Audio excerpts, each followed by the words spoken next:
அல்லாவின் அழகிய திருப்பெயர்கள் திக்ராக ஓதி நாம் அல்லாவிடம் துவா செய்தால் நம் அனைத்து துவாக்களையும் அல்லாஹ் நிறைவேற்றுவான். அல்லாவின் முழு முதற்பெயரான அல்லாஹ், இதுவே இஸ்முல் ஆலம் என்று கூறப்படுகிறது.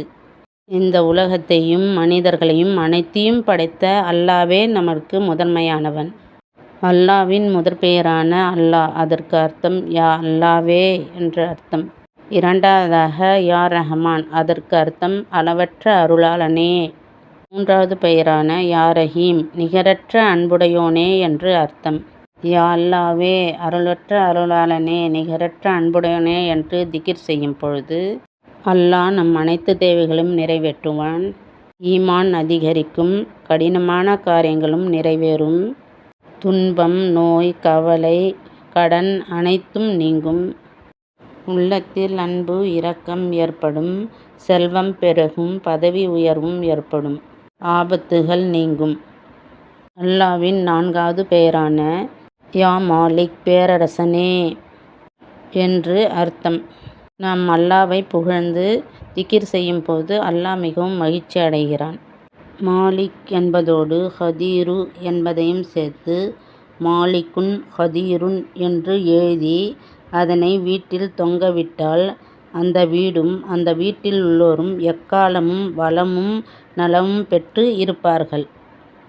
யா மாலிக் யா கதீர் என்று அதிகமாக ஓதி வந்தால் உத்தியோகத்தில் உயர்வு ஏற்படும், போட்டியில் வெற்றி கிட்டும். இதை தினந்தோறும் 404 தடவை ஓத வேண்டும். செல்வந்தராக 130 தடவை வைகறை தொழுகைக்கு பின் ஓதி வர வேண்டும். அல்லாவின் ஐந்தாவது பெயரான யா குத்தூஸ், பரிசுத்தமானவனே என்று அர்த்தம். மனதிலும் உடலிலும் உள்ள எல்லா முசீபத்துகளும் நீங்க இரவு 3 மணி அளவில் 1000 தடவை ஓதி வர வேண்டும். கவலைகள் நீங்க சுபூஹுன் குத்தூசும் என்று வழக்கமாக ஓதி வர வேண்டும். எதிரிகளால் ஏற்படும் தீங்கை விட்டும் சைத்தானிடத்திலிருந்தும் பாதுகாப்பு பெறவும் இந்த திக்ரை ஓதி வரலாம்.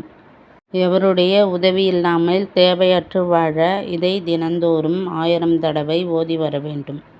அல்லாவின் திருப்பெயர்களில் 6வது திக்ரான யா சலாம், சாந்தி அளிப்பவனே என்று அர்த்தம். இந்த திக்ர் ஓதினால் மன அமைதி ஏற்படும்.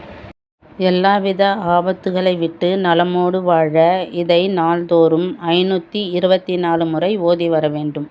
கல்வியில் முன்னேற்றம் அடைய இதை 1000 தடவை ஓதி வர வேண்டும்.